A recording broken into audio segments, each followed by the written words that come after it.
নমস্কার বন্ধুরা, নতুন একটা ভিডিও নিয়ে আপনাদের সামনে আবার হাজির হয়েছি। আজ আমার রেসিপি হলো সুজির অমৃতভোগ। এই অমৃতভোগ কেমনভাবে বানাতে হবে চলুন আর কথা না বাড়িয়ে ভিডিওটা দেখে নেওয়া যাক। এখানে একটা কড়া বসিয়ে দিয়েছি, কড়াটা আমার গরম হয়ে গেছে। এতে 1 চামচের 1 চামচ ঘি দিয়ে দেব। এখানে চীনাবাদাম আর কিশমিশ নিয়ে নিয়েছি, সেটা ভেজে নেব। আপনারা চাইলে এখানে যে কোনো ড্রাই ফ্রুট অ্যাড করতে পারেন। ভাজা হয়ে গেছে, তুলে নেব। এই বাটির মাপ করে 1 বাটি সুজি নিয়ে নিয়েছি, এতে 100 গ্রাম পরিমাণ সুজি আছে।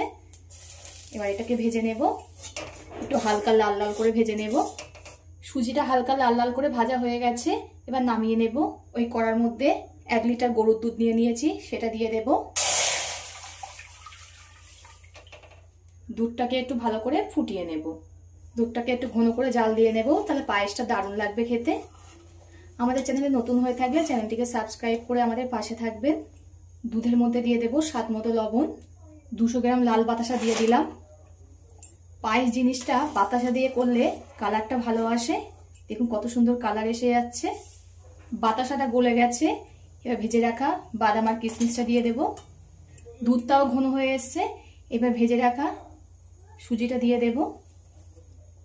সুজিটা দেখুন দুধের সঙ্গে ফুটে ঘন হয়ে এসছে।